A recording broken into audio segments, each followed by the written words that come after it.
Hello friends, welcome to SMB Hunar. SMB recipes में आज अपने अख्खा मसूરની દાળ બનાવતા જોશું બાય એસએમબી રેસિપી। અખ્ખા મસૂરની દાળ રોઝી માટે હોય છે, ખાસ મંડે બનાવવામાં આવે છે।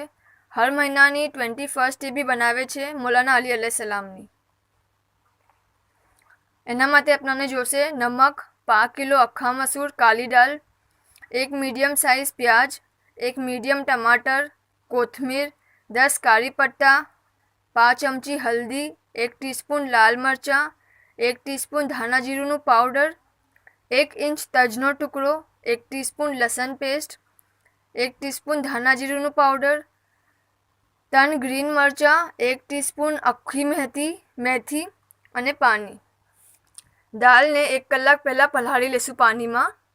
પછી દાળને ગ્રીન મરચાં ફક્ત સાઈડથી કટ કરશું। કાંદા સ્લાઇસ કરેલા, હલ્દી અને નમક નાખીને બાફી લેશું। વઘાર માટે કડાઈમાં તેલ લેશું। એમાં હાફ ટીસ્પૂન આખું જીરું, લસણનું પેસ્ટ, કાળી પત્તા અને તજ નાખીને જરા આપણે હલાવી લેશું। પછી એમાં લાલ મરચાં અને ધાણા જીરુંનો ભૂક્કો નાખીને બરાબર હલાવી લેશું ફરીથી।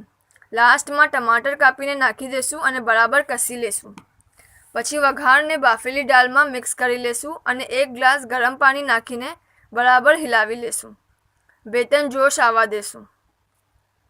ધ્યાન રાખજો, દાળ ઘટ્ટ રહે, પતલી ના થવી જોઈએ।